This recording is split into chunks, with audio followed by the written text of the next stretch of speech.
Hello and welcome to the Wake Up Call podcast.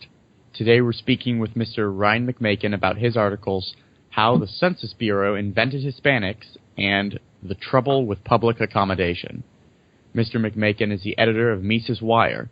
He was the economist for the Colorado Division of Housing from 2009 to 2014, and he is the author of Commie Cowboys, the Bourgeoisie and the Nation-State in the Western Genre.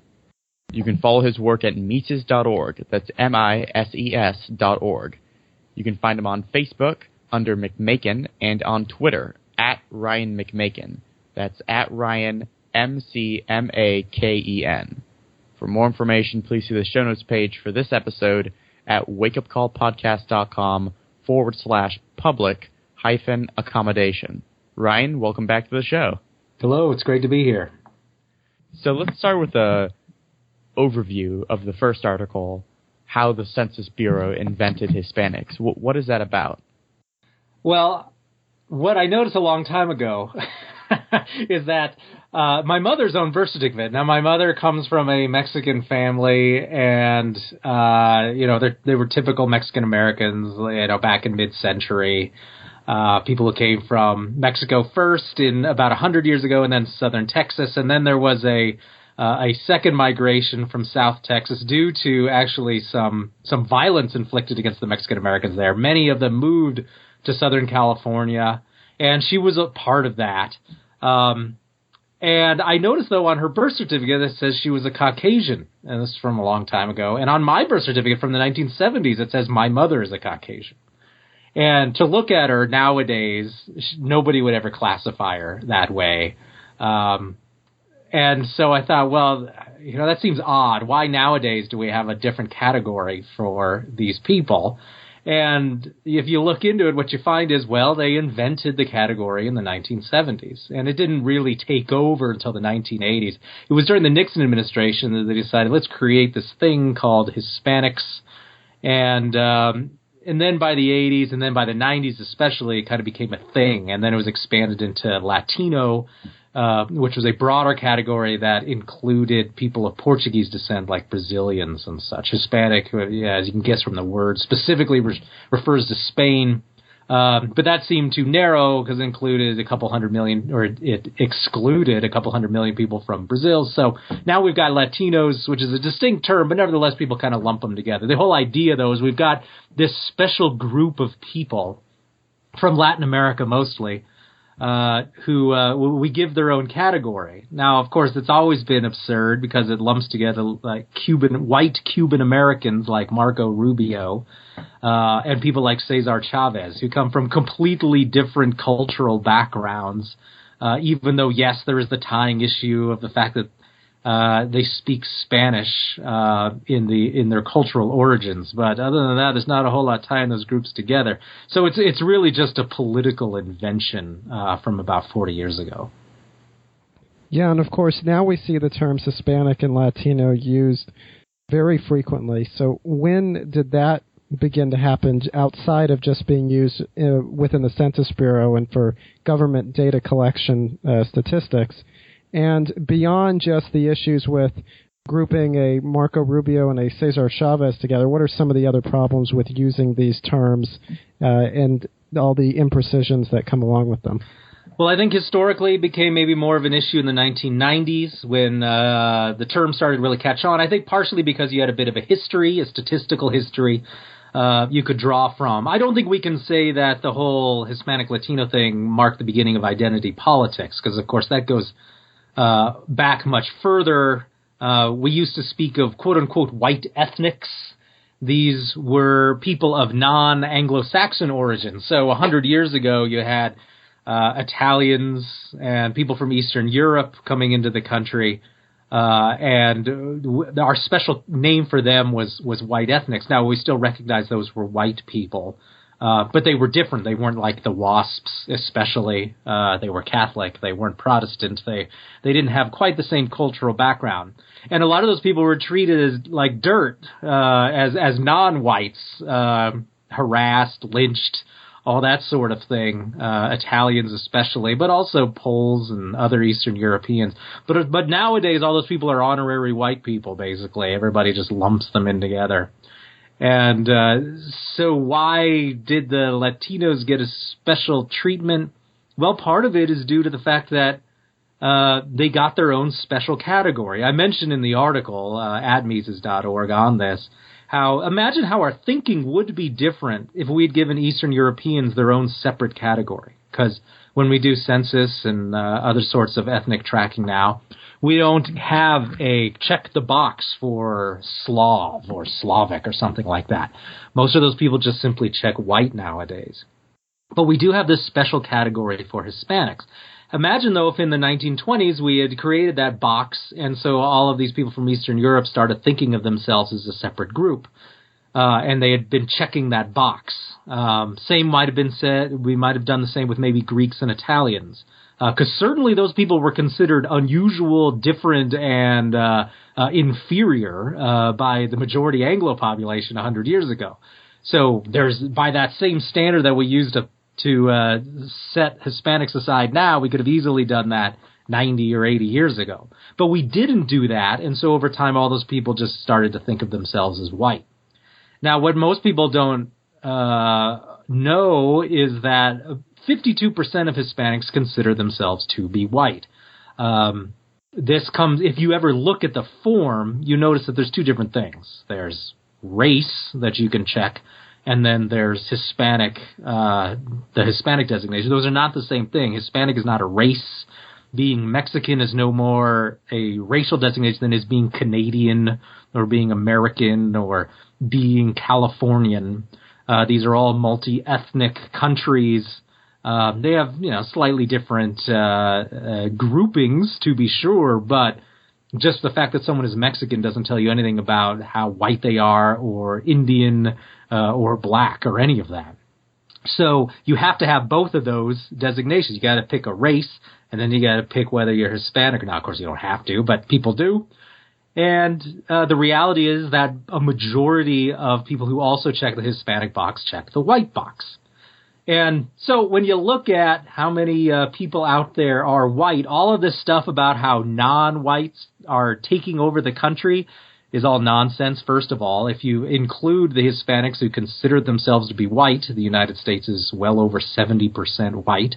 It's only if you exclude all those people who think of themselves as white as non-white that the U.S. is arguably white minority. So you can see how this just greatly affects our thinking.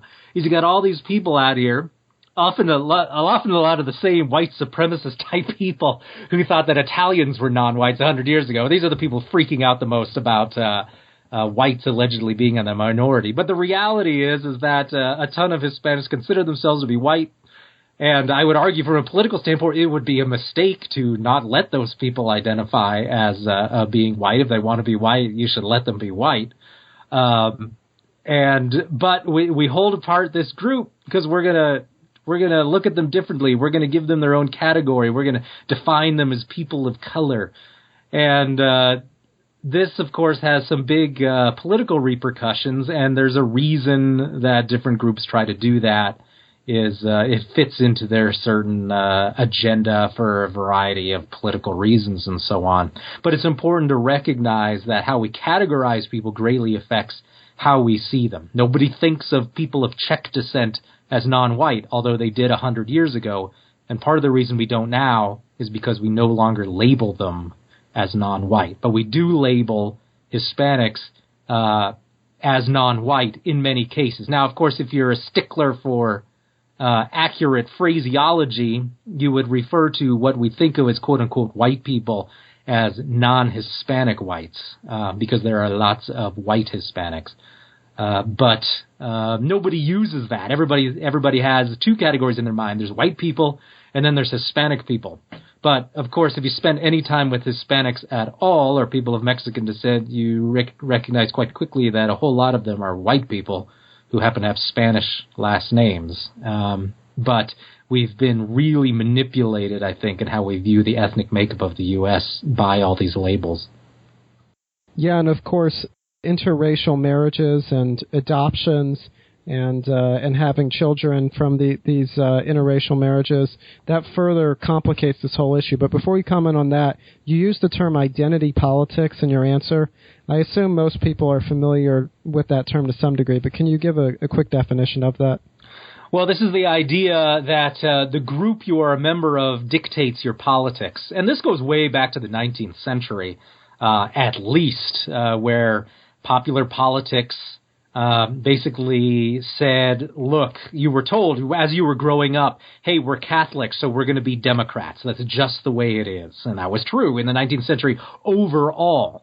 But it was reinforced by this idea that you have to join that party or you have to subscribe to these political groups because of the ethnic group you come from. Well, we're Italians, so we have to be Democrats. As the Democratic Party was the party for ethnic whites back then. And the Democratic Party was also the party of laissez-faire, more market politics, decentralized government back then as well.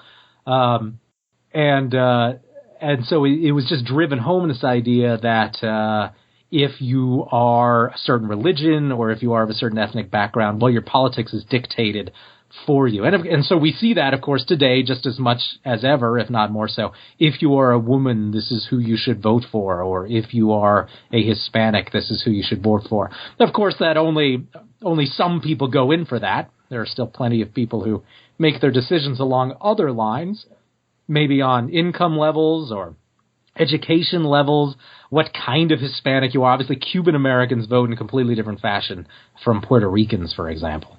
And so these are all things that need to be considered. But it's an attempt to really just say who the group you identify with tells you what your politics should be. So why were these groups created? I mean, we can kind of get a pretty good idea based on what you just said, but why were these groups invented? What was the reason for the Census Bureau to do what it did?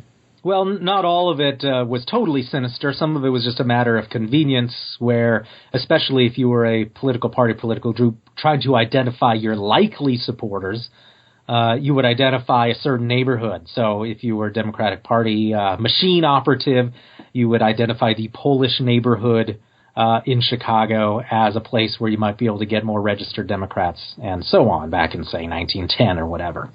But, of course, some of it has just been an attempt to create more government power and the ability to track groups and to really spread welfare payments, for example, is, okay, we're going to identify all of these Hispanics and then we're going to really target these groups to really expand welfare programs for quote-unquote underprivileged groups and so on. So there's long been an effort to really kind of target and expand social benefits based on certain ethnic backgrounds.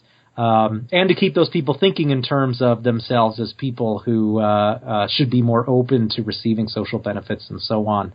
And then, of course, there's just out-and-out kind of culture war type stuff where people are really using identity politics as a means to kind of convince people to come out against whatever the majority oppressor group is supposed to be. Nowadays, I suppose it's non-Hispanic whites. Of course, lots of Hispanics don't go in for that. In fact, there's always been a sizable number of Latinos and Hispanics who have no interest in the culture war of that manner, especially when we start to look at the amount of intermarriage, which is extensive, and especially in Western cities. I find a lot of the time these big differences are seen primarily by people who live maybe in the eastern United States or in places or in cities where you don't see a lot of people of these sorts of ethnic backgrounds. Whereas if you live in a place like Denver or Albuquerque or Los Angeles or so on, there's so much intermarriage between especially non-Hispanic whites and Hispanics that it's quickly starting to lose all real meaning and distinction. But that would have become even less meaningful a generation ago had we not started keeping track of all these people as a separate group when we did. So what are some of the other ways in which these terms have manipulated the way we view various classes and racial and ethnic divides, as well as the world and the reality in which we live? Well, both left-wingers and right-wingers, of course, like to use this data a lot of the time. Look at how these groups have different income levels. Look at how these groups have different life expectancies. It's in the case of the right-wingers, it's to show the cultural inferiority of these groups. In the case of the left-wingers, it's to argue for more government intervention on behalf of these groups. And so it really leads to just simply more political infighting, to this idea that government is necessary to solve conflict between these different groups. And this then feeds on itself. Fortunately, it doesn't always work, especially in the case of Asians and Hispanics who don't seem to be nearly as interested in holding themselves as a separate group. But even among whites and African Americans, we're seeing increasing amounts of intermarriage and just people mixing together in communities and neighborhoods and so on. I know that both a lot of lefties and righties like to point out and look at, people like to congregate with their own kind and self-segregate and so on. And that's true to an extent, but a lot of that is also overcome by economic status, by geography. There are certainly other issues at work as well, and a lot of that is usually just ignored because it's easy to racially and ethnically classify people based on self-identification. So it has a lot more staying power. Over time, it'll be interesting to see if the Census Bureau stays with these classifications, because once you get so many people with a last name of Martinez who are, in both cases, people with the same last name, people with the same ethnic background they might be your banker, they might be your mechanic, they might be a person on welfare, but we don't see any other similarities across those ethnic lines otherwise, because those groups are fully integrated, fully intermarried with other groups within the population and so on. And so thinking of Hispanics as shorthand for poorer, sicker, less educated group becomes less meaningful with every passing year. And looking 20 years out into the future, it's hard to see how it would have any use as a statistical thing at all. Yeah, you would imagine that eventually that would become kind of obsolete over time.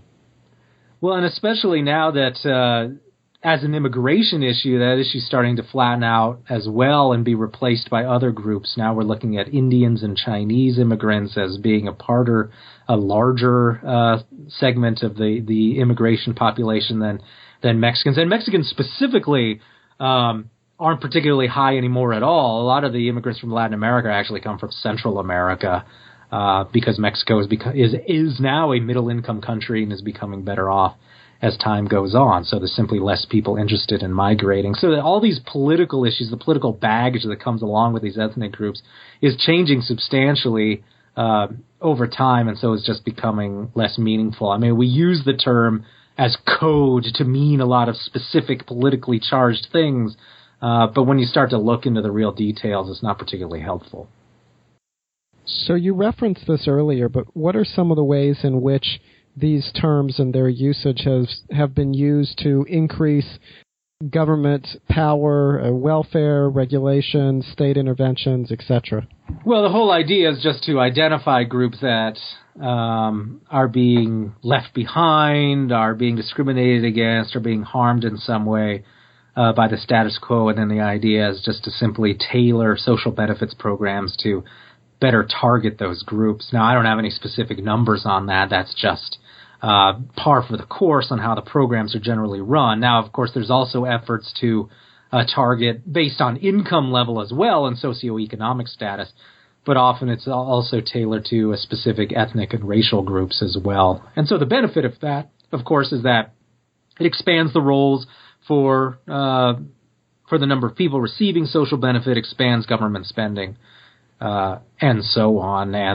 And so the net effect is that it increases the role of the state in the lives of these people.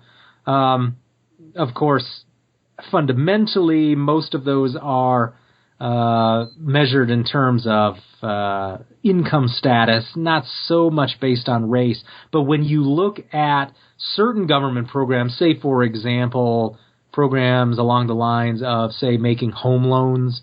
There's been these efforts over the last 20 years or so to really say, hey, look, there aren't enough non-whites in this neighborhood, big commercial bank. You need to make more loans to these specific groups. So that's a specific case there where you're seeing a business actually be regulated because they haven't brought in and they haven't made loans or haven't found enough customers that are of a certain ethnic or racial background. And so rather than making, of course, banking decisions based on actual financial numbers, income, ability to repay, and so on, there's an effort by government agencies to force private firms to loan to certain groups based not on other issues such as the value of real estate within that neighborhood or the income and so on, but just simply based on what box did that person check on the census form. And so that, of course, has come back to be a significant factor in some cases in terms of foreclosures and other economic phenomenon. And the government isn't the only group that uses these generalizations. The media, often we see kind of groups Hispanics into one big box. Can you talk about that a little bit for us?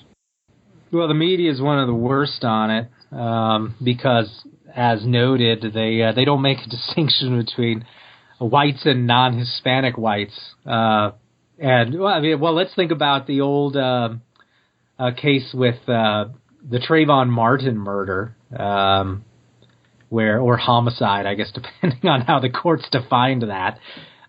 He wasn't found guilty. George Zimmerman wasn't found guilty of murder. And you saw the media here try to manipulate that whole thing where George Zimmerman was magically transformed into a non-Hispanic white man.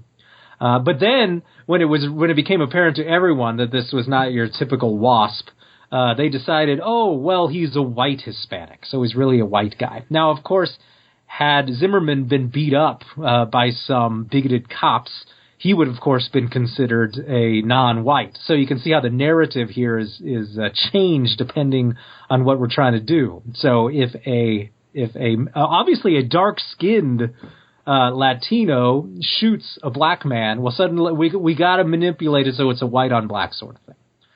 Whereas, of course, if whites had beaten up Zimmerman himself, then the narrative would have been totally different. Fortunately for the media in that case, Zimmerman had a German last name because, of course, the media is so ignorant, they don't even know that an immense number of people in Latin America have non-Spanish last names. The George Washington of Chile, for example, is a guy named Bernardo O'Higgins. And if you go to any number of places throughout South America, people have Scottish last names, German last names, especially Italian last names. If you go to the east coast of South America, Brazil and Argentina are full of people who immigrated there from Italy.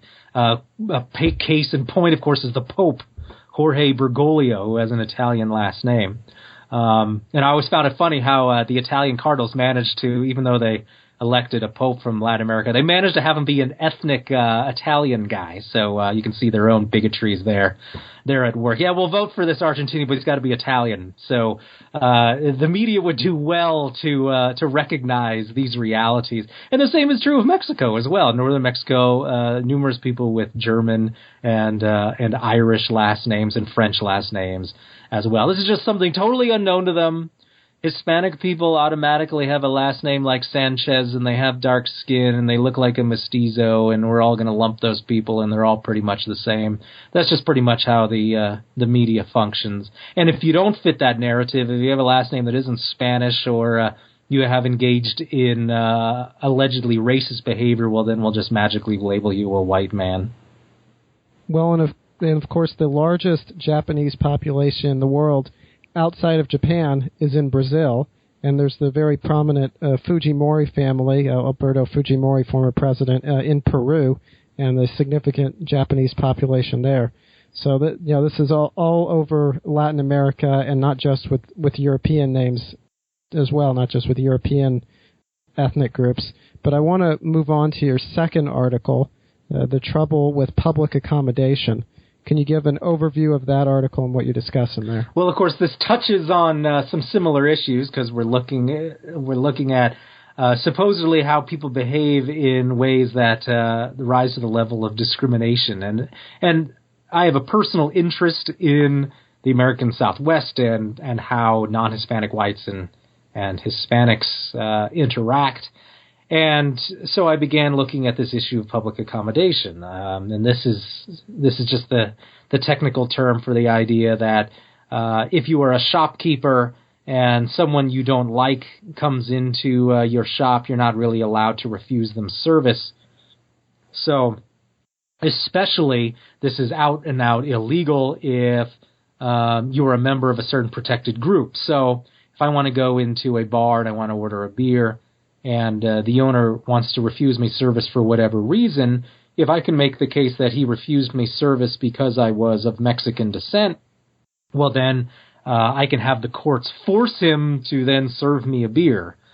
And we see this now in a variety of issues. This has been mostly in the news lately over issues related to sexual preference. So if I have a wedding cake shop and someone who wants to have a gay wedding comes in and orders a cake, and I say I don't feel like ordering you a cake, well then apparently it's the role of the courts to levy burdensome fines against this person or to simply order them to make the cake. The same has been true in cases of wedding photographers, where photographers were apparently forced to go to a wedding. I guess they could take a fine instead or shut down their business, but the implication was that these people should be forced to go to a wedding and create photographs. Unknown how you would deal with it if the photographs were deemed of too low of quality. But this all goes back to this idea of public accommodation. This goes back to the 1960s, where the idea is, we've got these communities of poor blacks, and they don't have any of their own shops, and so we're going to require the whites there to sell things to the poor blacks. The assumption being is that the racist whites would not want to sell anything to these poor blacks. Now, I've long held that the solution to this, of course, is to encourage encourage entrepreneurship, encourage business creation, lower the barriers to creating shops of your own, lower the capital requirements to make it easier to open up diverse shops. And when you look at the history of Mexican-Americans, at least, what you find is that's exactly what they would do in those cases, is when they were refused service, which certainly happened, at bars and restaurants and so on, they would simply go and open up their own bars and restaurants and cater to their own communities and their own friends and family. And there are many cases of this occurring throughout southern Texas, where racism and bigotry against Mexican Americans was very real and had been going on since the 1850s. So this isn't a minor issue. Never mind the fact that lynchings were often common. About 100 years ago, in 1915, there was an outbreak of hundreds of those due to some issues related to the Mexican Revolution and so on. So we're not talking about just some mild bigotry that existed in the region. However, what we did find is that in this area there was a significant amount of business activity within those Mexican American communities where they went out and founded their own businesses. And over time, they would start these businesses within their own ethnic enclaves and then over time expand them. In some cases, a separate example we used was Goya Foods, which was started by a Puerto Rican who had started creating these foods that were popular among Puerto Ricans and other Latin Americans throughout the United States, and over time grew that into a major national business.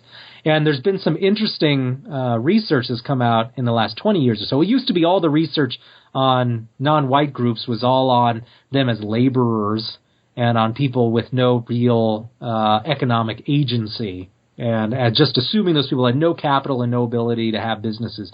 But over the last 20 years, there's been some additional and good research into these ethnic enclaves, into non-whites and their entrepreneurship. And other sides of that also can be found in California, where in that case what we see a lot is activity by Japanese Americans and later Chinese and Korean Americans who opened their own financial sector even, and you still to this day see Koreans and Japanese involved in the banking sector to a significant extent. And I look at specifically some details where the non-Hispanic whites had gone to great lengths to outlaw business ownership by Japanese Americans.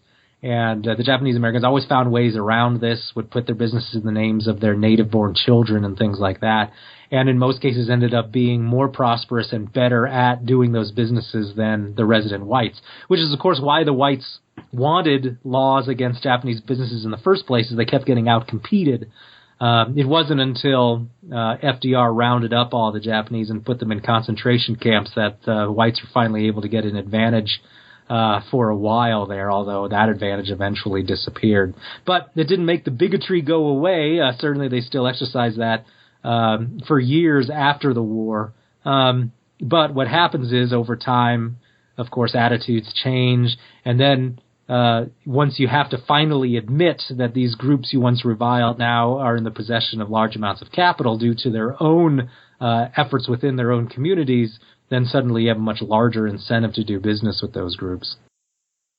Yeah, and in your answer there, the thing that I think was most important is just remembering that government doesn't, protect people who need the protection. Government protects people who are politically connected. That's just the nature of it. So whenever we try and create these public accommodation and different ways for the government to help out people and right wrongs, it never tends to work. But what are some common arguments that are made in favor of public accommodation? What do its advocates say? Well, the assumption is that unless you force, say, a motel owner to rent rooms to people that he doesn't like, that those people will never have anywhere to rent. And I don't think that's a very sound assumption. Everybody bases in popular culture, their general ideas about public accommodation based on these tiny communities in rural southern towns where there were some very poor blacks and some whites who controlled the political institutions. Now, it's easy to look at those political institutions and see why the blacks were poor, as they systematically engaged in discrimination and systematically went to lengths, just as the whites did in California, to prevent blacks from opening businesses and from gaining capital themselves. But for whatever reason, we decided the solution to that wasn't to repeal those laws and to end this sort of legal discrimination, but to simply require now that everybody be told by the government who to do business with. Now, of course, those laws affect non-whites as much as they affect whites. And interestingly, the data has shown is that when we look at ethnic enclaves, we look at Mexican-American businesses, Japanese-American businesses throughout history, what we found, of course, is that they favored their own groups. So if you wanted a loan as a Puerto Rican American, you were probably going to have to go to someone who could make you a loan who was also Puerto Rican. It was lopsidedly in favor of your own little in-group. Certainly true of Asians in California as well. Now, fortunately, the government didn't enforce its laws everywhere. Often freedom is a result of government simply being haphazard in its enforcement. And so those groups and those business owners weren't brought up on charges for favoring their own ethnic group over, say, Cuban-Americans or whatever. Although anyone who's actually spent any time with any of these ethnic groups, and I guess I can really only speak specifically for Mexican-Americans, although I assume it extends to other ethnic groups as well, is that, of course, there's favoritism for one's own specific ethnic group, and there's, in many cases, a preference to do business with that group. Now, that doesn't translate into a desire to do violence to other groups, or it doesn't mean that you don't want those people anywhere near you. It just simply means that when you have limited resources, you might prioritize people within your community or within your own ethnic group. And that's just simply extremely common behavior. However, those groups were not subject to the same scrutiny as the whites were, and so they were able to function. And over time, that allowed them to grow more in wealth. You can imagine what would have happened to those groups had the feds come down on them and required them to pay stiff fines for being insufficiently egalitarian in their loan making or in their shopkeeping and so on. But we continue to this day to focus on whatever the majority oppressor group is right now, and we're going to make sure that they bake the appropriate amount of cakes for some other group, even though that group, of course, could just go to a dozen other cake places within a 30-minute drive. And so this has become kind of a central tenet of thinking in America now, and it's also a place where, embarrassingly, you see a lot of alleged libertarian types immediately backtrack. Once you ask, they claim, oh yeah, I'm all for free markets and people who own their property should be able to do what they want. And then you say, well, should they be able to refuse service to a gay person? Like, well, no, you shouldn't be able to do that. And so it's quite clear that on this issue, if you're going to be consistent about defense of private property, we got quite a long way to go. And it also shows just how much these people have bought into the dominant historical view on this, even without any specific evidence being offered up. Right? We've never seen any statistical evidence on these communities on whether people really couldn't buy a bag of wheat or rice or whatever at a shop, and whether it was impossible to own shops. In fact, the historical data on ethnic enclaves suggests that they have always existed and have existed in many places and have provided a very important service to those communities while enriching the entrepreneurs themselves. But what's interesting is that when we look at non-whites in their ethnic enclaves, and when they do business, we recognize that does a service to the other people around them and in their community. For whatever reason, though, if you're just a white Anglo-Saxon Protestant and you open a business, for whatever reason, that's exploiting the local community. And so we just see a huge double standard here, when reality is if we want to get a better sense of what is the background of discrimination in terms of business, we need a lot more data, and we would probably be better off focusing on the last 20 years of research, which suggests much more so that when they have the legal ability to do so, non-white groups are actually quite skilled and quite competent of perceiving business opportunities and opening up their own businesses in order to cater to their groups when discrimination does take place. Now, you keep using this term ethnic enclave, so in case anyone who's listening to this is a little confused about what you're talking about there, what exactly is an ethnic enclave? Well, that's just a neighborhood. It's Chinatown. It's that neighborhood in your city where there are a large number of, say, Mexican-American-owned shops or businesses, real estate agents, and all of those. They tend to often congregate together in one geographical area because that's also where those people live.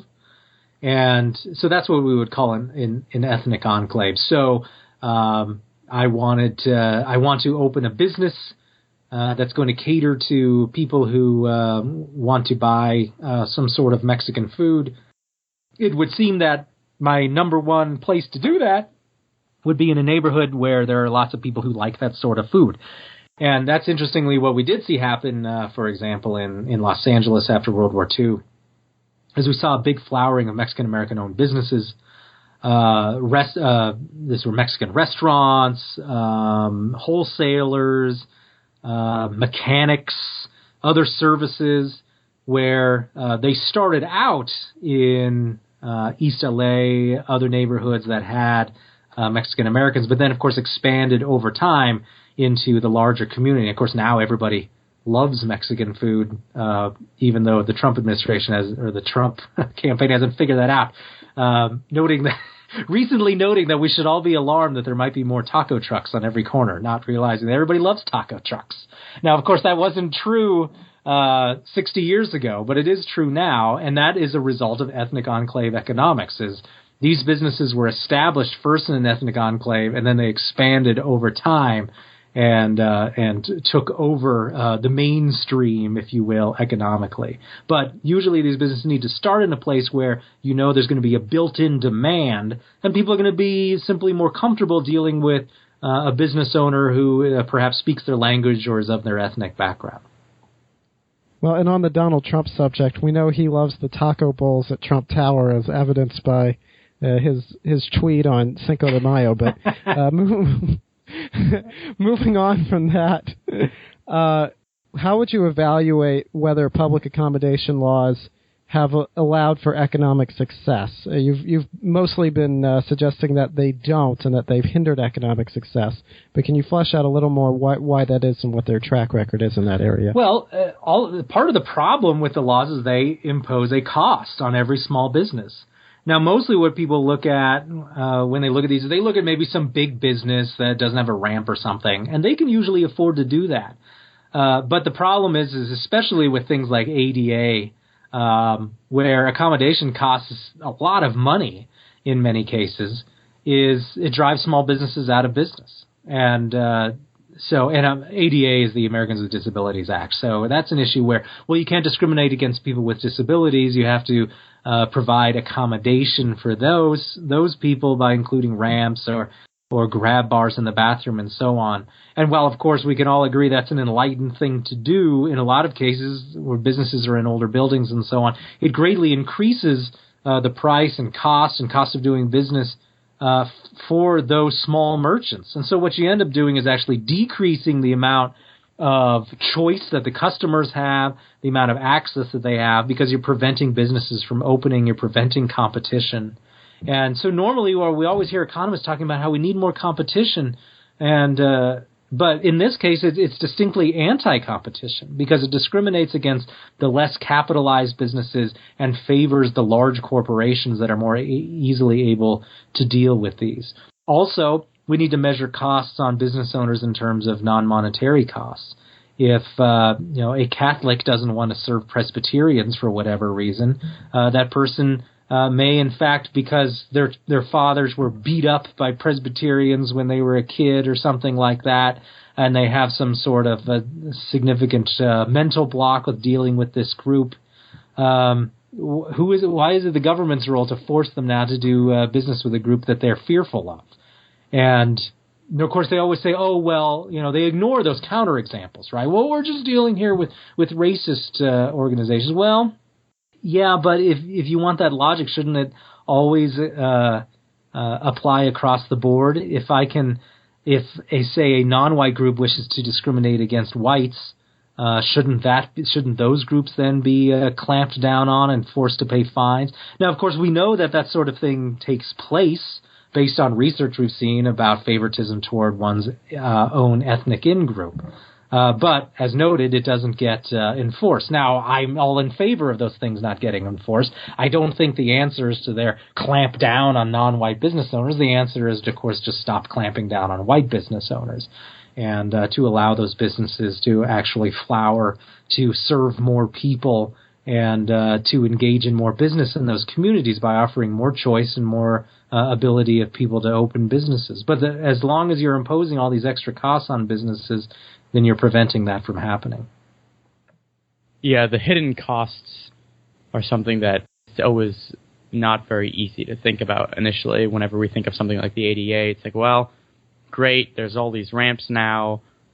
My buddy in a wheelchair can access all these buildings much easier. But we don't always think of the hidden costs that are associated with such laws. This is classic Frederick Bastiat type stuff, right? It's the seen versus the unseen. So when the ramp gets built, the seen is my friend can now get in there. What is unseen is the fact that business must now either lower wages of all the employees in order to pay for the ramp. They must raise prices. So now certain customers who could afford to eat there before no longer can. And so the unseen costs are significant in terms of both other customers and the employees of that firm. But we always ignore that, and we just look at it in terms of the one person or 20 people or whatever who can now access the business because of the ramp. I'm not saying those people don't matter, but what I'm saying is that the other people do matter. The other customers and the employees do matter as well. And so if you're going to speak of these sorts of things that need to be done, you need to think in terms of the other customers as well. Right. So if you were, let's say that for some reason this became a hot-button political issue and you were on a presidential debate stage, some type of situation like that, and you had, let's say, 2 minutes to summarize the benefits versus the costs of public accommodation laws, how would you go about doing that? Well, I think you need to really phrase it in terms of competition, entrepreneurship, and really giving more choice to people. because we don't look at it in those terms. We just simply look at people being denied service. And again, it's not well documented. But what we need to really say is, look, if you've got people being denied business at certain businesses, being denied service, the answer to that is to open up more businesses. If there's not enough choice, the answer to that is more choice. If there aren't enough Hispanic-owned businesses, we need more Hispanic-owned businesses. And so how do we do that? The answer is to decrease costs for those businesses, to make it easier for people to open a business with small amounts of capital, to end policies that favor large corporations and discriminate against small businesses. And we have plenty of those sorts of laws and regulations. All of these regulations about OSHA, about minimum wages, all of that discriminates against these small little businesses that are trying to get a start. So things like the minimum wage, for example, exist in direct contradiction to the ability of a small, undercapitalized business owner trying to open a business. And so all you're doing with things like that is really cutting off more choice for customers and making it harder for groups like non-whites to open businesses. And then they've got fewer places to go. They can't afford to then cater to their own ethnic in-group members with their own business, just as historically it happened quite commonly 80, 90 years ago. But now we've closed off a lot of those avenues with excessive business regulation. All right, and to try to tie together the two articles we've been discussing, one thing that they both have in common, or at least their subjects do, is the government's enjoyment, shall we say, of putting people into groups and categorizing and classifying people, whether it be classifying people as Hispanic or Latino, or whether it be putting people into groups that are covered by public accommodation laws. So why do governments like putting people into these groups so much? And even beyond government, why do people in general like putting people into groups so much? And what does that say about where we are today? Well, to a certain extent, if you can measure things, that it's easier to justify government action. So it's the same thing with unemployment data, GDP growth, all of that. We can measure all of these different groups. We can craft policies that will favor some groups and disfavor some others in an attempt to right some past wrong. Now, I don't think all that stuff's done cynically. I think a lot of these people really think they're righting some past wrong. The problem is they just have the entirely wrong way of going about it. Making it harder to open a business is not the way to benefit a group of Mexican Americans. And what you should be doing is coming up with ways to make it easier for those people to make money, to open businesses, and to do what they want with their property. But instead, all those people get taxed, they get regulated in the same fashion than everyone else. But whereas some groups have plenty of money and can deal with those taxes and regulations more easily, it's an inherent disadvantage for certain groups. Now, of course, if you just stopped tracking those groups, you would be forced to actually have to create policies that are far more egalitarian across different groups and can't be targeted to certain special interest groups. And that's what has happened, of course, with non-Anglo-Saxon white types, is we don't create any laws that favor people of Polish descent anymore, or Italian descent, or anything like that, just as we don't discriminate specially against those groups, just as used to be commonly done. And part of the reason for that is that they're no longer tracked as a separate group. So I think you would probably see some significant differences in how people think, how legislation is written once you stopped tracking all of these different groups as something different and opposed to each other. All right, great. And of course, the laws of economics always apply. And as we discussed, greater competition, the role of the entrepreneur, the desire of individuals to serve customers, all of these things work together, even in the face of discrimination, to provide at least some sort of solution to whatever problem exists. But I want to thank you very much for joining us today. If someone is interested in learning more about your work or about the sorts of topics we've been discussing during this interview, what articles or resources do you recommend they check out? Well, just go to Mises.org, and you can look at my archive. But the two articles we discussed here were the problem with public accommodation and how the Census Bureau invented Hispanics. But of course, I've touched on these issues on some in some other articles as well. But really, just any look around Mises.org, I think they'll find a lot of interesting articles that touch on these sorts of things, and they won't be disappointing. All right, great. And I want to remind everybody to go take a look at the show notes page for this episode at wakeupcallpodcast.com/public-accommodation. And, of course, we'll link to the two articles we've been discussing today. And those articles, again, are called How the Census Bureau Invented Hispanics and The Trouble with Public Accommodation. And we'll also link to Mises.org and the appropriate Twitter and Facebook pages, as well as your archive at Mises.org. So wakeupcallpodcast.com/public-accommodation is the show notes page for this episode, and that's the place to find all of these resources. And I want to encourage people while they're on our website to sign up for our email list and to subscribe to the show on iTunes or Stitcher or your preferred podcatcher so you can stay up to date on what's going on with the show and not miss any episodes. And I also want to encourage people to rate and review the show on iTunes after they subscribe. Those ratings and reviews help us out a lot. And Ryan, thank you for joining us today to discuss these two articles that have some things in common and a lot of things not in common, but I found them both very interesting when I first saw them, and I thought, well, we need to get you on to talk about both of them, whether it's together or separately. So thank you so much for joining us today, and we look forward to speaking with you again in the future. Thank you very much. It's been a pleasure. Thank you. Thank you for listening to this episode of the Wake Up Call podcast. If you would like to listen to more episodes, please subscribe, rate, and review the show on iTunes, or subscribe on Stitcher, and check out our website at wakeupcallpodcast.com. There you will find show notes pages and comment sections dedicated to the show. You can also email us at contact@wakeupcallpodcast.com if you're interested in being interviewed for the show or have any other suggestions. Thank you.